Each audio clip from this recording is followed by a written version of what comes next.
ஆண்டவராகிய இயேசு கிறிஸ்துவின் நாமத்தினாலே இந்த விடிலை தேடி நிகழ்ச்சிக்கு உங்களை வரவேற்கிறேன். அறிந்து கொள்வோம் ஆண்டவரை, தெரிந்து கொள்வோம் தேவனை என்கிற தலைப்பின் கீழே தேவனுடைய குணாதிசயங்கள், பண்பு, இந்த மாதிரி காரியங்கள் குறித்து கற்றுக்கொண்டிருக்கிறோம்.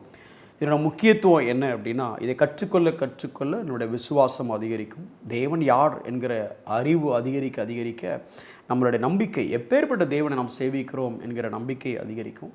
இரண்டாவது, அவர் எப்பேற்பட்ட வல்லமையுள்ள சர்வ வல்ல தேவன்கிறதனுடைய அறிதல் அதிகரிக்க அது தெய்வ பயம் அல்லது ரெவரன்ஸ் டுவர்ட்ஸ் காட், அது நமக்குள்ளே அது வளர ஆரம்பிக்கும்.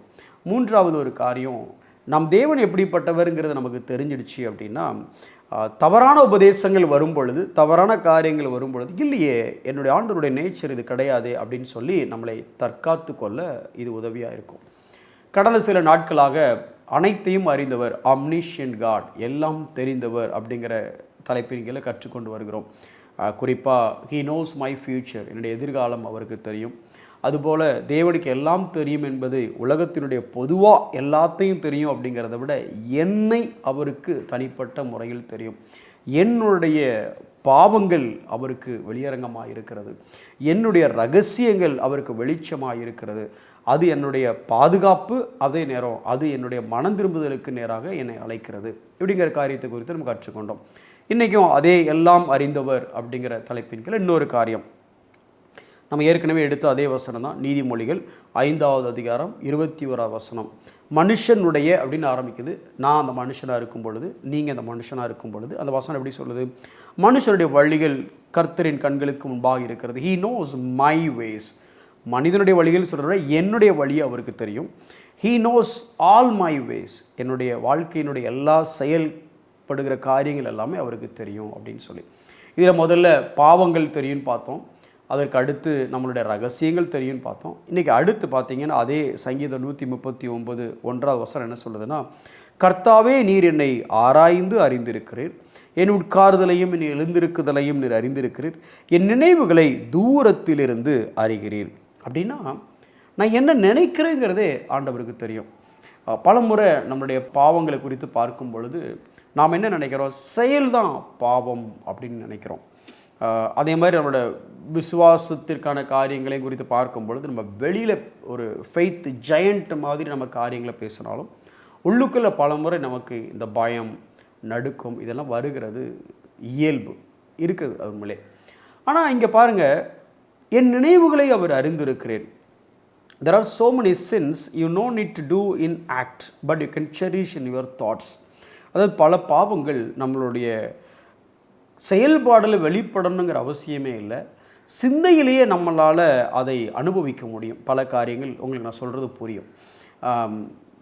இது ஒரு பக்கம் இருந்தாலும் இன்னொரு பக்கம் பார்த்தீங்க அப்படின்னா, நமக்கு பயங்கர கோபம் இருக்கும். அவங்கள அந்த காரியத்தை செயல்படுத்தியிருக்க மட்டும்தான் மாட்டோம், ஆனால் உள்ளத்தில் எல்லாமே இருக்கும். சிம்பிள், உன் சகோதரனை கொலை செய்தனா அது பழைய ஏற்பாடின்படி அது பாவம் நமக்கு தெரியும். ஆனால் உன் சகோதரன் மேலே நீ கோபப்பட்டாலே அது புதிய ஏற்பாடின்படி கொலை செய்கிறதுக்கு சமானமாகிறது. இப்போது இந்த ஊரில் நிறைய பேர் கொலை செஞ்சுட்டு ஜெயிலில் இருக்கிறாங்க. நான் கொலை செய்யாமல் வெளியில் இருக்கிறேன், ஆனால் என் மனசில் எத்தனையோ முறை கொலை செய்யணுங்கிற எண்ணம் எனக்கு வந்தது அல்லது கோபம் எனக்கு வந்ததுன்னா, உலகத்தினுடைய அரசியலமைப்பு சட்டத்தின்படி நான் கைதி அல்ல, நான் குற்றவாளி அல்ல. ஆனால் வேதத்தினுடைய அல்லது பரலோக சட்டத்தின்படி நான் மிகப்பெரிய குற்றவாளி. அப்போது பலமுறை நம்ம இந்த கிறிஸ்தவ வாழ்க்கையில் வாழும் பொழுது எங்களுடைய செயல்கள் சிறப்பாக இருக்குது, காட்லியாக இருக்குது, தெய்வபக்தி நிறைஞ்சதாக இருக்குது. ஆனால் என்னுடைய சிந்தை வாழ்க்கை எப்படி இருக்குங்கிறத பற்றி நான் யோசிக்கிறதே இல்லை. அதான் ஒரு வேத வல்லுநர் சொல்லும்போது எப்படி சொல்கிறாரு, உன்னுடைய சிந்தை வாழ்க்கையினுடைய பிரதிபலிப்பு தான் உன்னுடைய செயல் வாழ்க்கை. உன்னுடைய செயல் வாழ்க்கை என்னவாகுங்கிறத முன்னாலே தெரிஞ்சுக்கணும் அப்படின்னா உன் சிந்தை வாழ்க்கையை பாரு அப்படிங்கிறாங்க. இங்கே தேவன் என்ன சொல்கிறாரு, உன்னுடைய பாவ செயல்கள் எனக்கு தெரியும் அப்படின்னு சொல்லி நான் போன எபிசோடில் சொன்னேன். இங்கே பாவ செயல்கள் அல்ல, என் சிந்தனைகள், என் நினைவுகளையே அவர் அறிந்திருக்கிறார். நான் என்ன நினைக்கிறேன் அப்படிங்கிறதே அறிஞ்சிருக்கிறார். அப்போ நீங்கள் கொஞ்சம் யோசித்து பாருங்கள். ரொம்ப சிம்பிளாக சொல்லணும் அப்படின்னா, இப்போ உங்களுடைய மனைவிக்கு விரோதமாக சில எண்ணங்கள் உங்கள் மனதில், ஒரு இச்சையான எண்ணங்கள் உங்கள் மனதில் வந்துருந்துச்சுன்னா அது மனைவிக்கு தெரியாது, அதனால் பிரச்சனை இல்லை.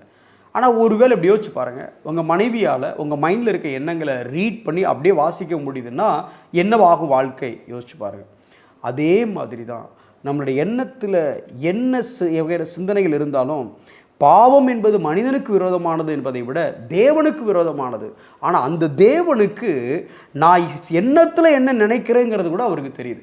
மேபி என்னுடைய சகோதரனுக்கு விரோதமாக அல்லது என் சபையில் என் கூட பக்கத்தில் இருக்க ஒருத்தருக்கு விரோதமாக நான் என்ன வேணாலும் மனசில் நினச்சிட்டு அவன் முன்னொரு நல்ல சகோதரனை நான் வாழ்ந்துட முடியும்.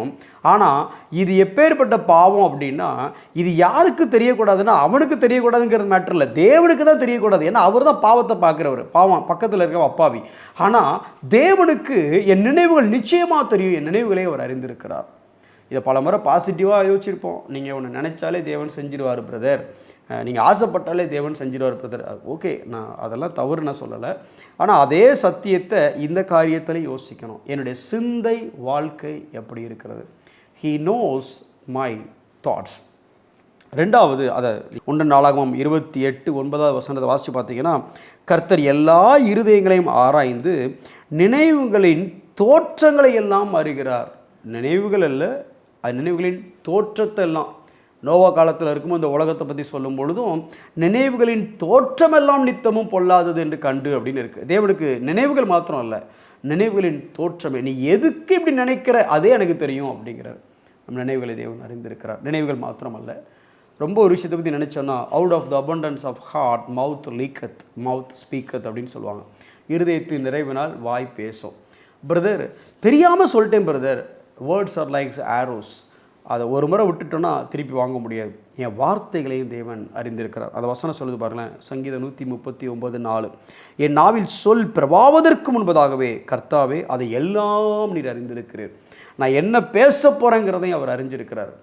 நான் என்ன நினைக்கிறேங்கிறத அறிஞ்சிருக்கிறார், என்ன பேச போகிறேங்கிறத அறிஞ்சிருக்கிறார். அடுத்து நான் என்ன செய்ய போகிறேங்கிறதையும் அறிஞ்சிருக்கிறார். அடுத்த வசனம் பாருங்கள், சங்கீதம் 139:2. உட்கார போகிறேனா, நிற்க போகிறேனா, நடக்க போகிறேனா, படுக்க போகிறேனா, எல்லாமே அவருக்கு தெரியும். இன்னொரு வகையில் இதை யோசித்து பார்த்தோம் அப்படின்னா, நீங்கள் நினைக்கலாம், என் ஹார்ட் யாருக்கு புரியும், என் ஹார்ட் யாருக்கு தெரியும், நான் கோத்ரூ பண்ணுற பிரச்சனை யாருக்கு தெரியும், இது எப்படி என்னால் வெளியில் சொல்ல முடியும், இதை சொன்னாலும் அவங்களுக்கு புரியுமா, அல்லது சொல்லுவதற்கு தகுந்த வார்த்தைகள் இடத்துல இருக்குதா? சில நேரத்தில் இருதயத்தில் இருக்கிறத வார்த்தைகளால் வெளிப்படுத்த முடியாது. ஆனால் தேவன் எப்படிப்பட்ட தேவன் அப்படின்னா, உங்கள் நினைவுகளும் அவருக்கு தெரியும், உங்களுடைய வார்த்தைகளும் அவருக்கு தெரியும், உங்களுடைய செயல்பாடுகளும் அவங்களுக்கு தெரியும், அதையும் தாண்டி உங்களோட லிமிட்டேஷன்ஸும் அவருக்கு தெரியும். இது என்னால் முடியல சார் அப்படின்னா, God knows what is your limit. ஏன்னா அந்த வசனம் சொல்லுது பாருங்களேன், 103 சங்கீதம் 14 வசனம். நம்முடைய உருவம் என்னதுன்னு அவர் அறிவார். என் சைஸ் என்னன்னு தெரியும் சார், இந்த சைஸில் இருக்கிறவன் இவ்வளோ தான் ஹேண்டில் பண்ண முடியும், இதுக்கு மேலே என்னால் ஹேண்டில் பண்ண முடியாது, அவருக்கு தெரியும். உங்கள் குடும்பத்துக்கு தெரியாமல் இருக்கலாம், உங்கள் உறவுக்கு தெரியாமல் இருக்கலாம், நட்பு வட்டாரத்துக்கு தெரியாமல் இருக்கலாம். ஆனால் God knows this is your size, you cannot handle beyond that. இதுதான் உன்னோட லிமிட்டு, இதுக்கு மேலே உன்னால் ஹேண்டில் பண்ண முடியாதுன்னு சொல்லி அதே வசனம் சொல்லுது. நான் மண் என்று நினைவு கூறுகிறார் அப்படின்னா, உன்னால் இவ்வளோ தான் முடியும். மண் அப்படிங்கிறத பேசிக்காக எப்படி சொல்ல வருவாங்க அப்படின்னா, யுவர் இன்னபிலிட்டி. நீ எதனால் உருவாக்கப்பட்டவ? மண்ணால் உருவாக்கப்பட்ட மனுஷன். இந்த மண்ணால் உருவாக்கப்பட்ட மனுஷனால் இவ்வளோ காரியம் தான் செய்ய முடியும், இதையும் தாண்டி அவன் எப்படி தாங்குவான் அப்படிங்கிறத எல்லாருக்கும் தெரியாமல் இருக்கலாம். He knows our limitations. உங்களோட திராணிக்கு மேலே உங்கள் வாழ்க்கையில் எந்த காரியமும் வராத மாதிரி அவர் பார்த்து கொள்வார். ஏன்னா அவருக்கு தெரியும். அது மாத்திரமல்ல, சில நேரத்தில் நம்ம நினைக்கிறோம் என் பிரச்சனை எனக்கு மட்டும்தான் தெரியும். many times we don't reveal all our problems. ஏன்னா சில பிரச்சனைகளை வெளியே சொல்லவே முடியாதுல்ல. சில பிரச்சனைகள் நம்ம பெரிய பிரச்சனை நாம் சொல்லுவோம், ஆனால் எதுக்கு இருக்கவங்க இதெல்லாம் பெரிய பிரச்சனையாக நினைப்பாங்க. ஆனால் அந்த பிரச்சனைக்குள்ளே அவங்க இருந்தால் தான் அது எவ்வளோ பெரிய பிரச்சனைன்னு தெரியும். ஆனால் தேவனுக்கு நம்முடைய பிரச்சனைகளும் தெரியும். யாத்ராகமம் 2வது அதிகாரம் 24 வசனத்தில் இஸ்ரவேல் ஜனங்கள் அடிமையாக இருக்கும்போது, ஐயோ ஆண்டவரே என்ன கூக்குரல் போடலை, அப்படியே பெருமூச்சு விட்டாங்க. எப்பப்பா இந்த பிரச்சனை தீரும்? அந்த பெருமூச்சை கூட டிரான்ஸ்லேட் பண்ணி அது எந்த ப்ரேயர்னு பார்த்து அதற்கான விடுதலையை தேவன் கட்டளையிட்டார். God knows your gasp. தேவனுக்கு உங்கள் பெருமூச்சு கூட தேவனுக்கு புரியும். கடைசி அப்படி சொல்லலாம், அவருக்கு தெரியாதுன்னு எதுவுமே இல்லைங்க. உங்களுக்கு தெரியுமா தலையில் எத்தனை முடி இன்றைக்கி கீழே விழுந்துச்சுண்டு? ஆனால் வசனம் சொல்லுது, மத்தேயு 10வது அதிகாரம் 29, 30 வாசிக்கும் பொழுது, தலையோட மயிர்களெல்லாம் எண்ணப்பட்டிருக்கிறது. தமிழில் எண்ணப்பட்டிருக்கிறதுன்னு வருது, ஆனால் ஆங்கிலத்தில் நம்பர்டு அப்படின்னு வருது. 10வது முடி கீழே விழுந்துருச்சு, 27வது முடி இந்த ஓரமாக அப்படியே தான் இருக்குது, 32வது முடி கீழே விழ போகுது. அப்படி சொன்னால் எப்படி இருக்கும்? அந்த அளவுக்கு. ஒருவேளை என் தலையில் முடியே இல்லையே அப்படி வருத்தப்படாதீங்க. முடி இருக்கிறவங்க இல்லாத, இட்ஸ் பேசிக்காக மைன்யூட் பார்ட்டிகளை பற்றி தான் பேசுகிறார். உடனே அப்போ என் தலையில் முடியே இல்லையே பிரதர், ஆண்டவருக்கு என்ன தெரியாதா பிரதர், அப்படி யோசிக்காதீங்க. இப்போ முடி இருக்கா இல்லையாங்கிறது முக்கியம் இல்லைங்க. அவர் முடியை கூட தெரிஞ்சு வச்சிருக்கிறாருன்னா நீங்கள் வாழ்க்கையில் எடுக்கிற முடிவுகளாக இருக்கட்டும், இவ்வளோ பெரிய எல்லாமே அவருக்கு தெரியும். கிறிஸ்தவனுக்கு இருக்கக்கூடிய மிகப்பெரிய நம்பிக்கை, அவர் என்னுடைய சிந்தையை அறிந்திருக்கிறார், என்னுடைய சொல்லை அறிந்திருக்கிறார், என்னுடைய செயல்களை அறிந்திருக்கிறார், என்னுடைய லிமிட், என்னுடைய எல்லை என்னங்கிறத அறிந்திருக்கிறார், எல்லாம் தாண்டி என்னுடைய பிரச்சனையை அறிந்திருக்கிறார். நான் கூட அதை பெருசாக நினைக்கல, அந்த மாதிரி விஷயத்தை கூட அவர் கணக்கில் வச்சிருக்கிறார். என்னுடைய பாபமாக இருந்தாலும் சரி, என்னுடைய ரகசியமாக இருந்தாலும் சரி, எல்லாவற்றையும் அவர் அறிந்திருக்கிறார் என்பதே நமக்கு இருக்கக்கூடிய மிகப்பெரிய நம்பிக்கை. கண்களை மூடி நாம் ஜெபிப்போம். ஆண்டவரே, நீர் சகலவற்றையும் அறிந்திருக்கிறீர். உமக்கு எல்லாமே தெரியும் ஆண்டவரே. என்னுடைய கண்ணீர் தெரியும், என்னுடைய நினைவுகள் தெரியும், நான் என்ன சொல்ல விரும்புகிறேங்கிறது தெரியும், என்னுடைய எல்லை தெரியும், என்னுடைய பாடுகள் தெரியும், என்னுடைய பெருமூச்சு தெரியும், என்னுடைய உட்கார்தல் தெரியும், என்னுடைய எழுந்திருக்கிறதல் தெரியும், என்னுடைய நடக்கிற காரியம் தெரியும், என்னை சுற்றி என்ன நடந்திருக்கிறேங்கிறது தெரியும். ஏன்னா நீர் என்னை சுற்றி சூழ்ந்திருக்கிறீர் ஆண்டவரே.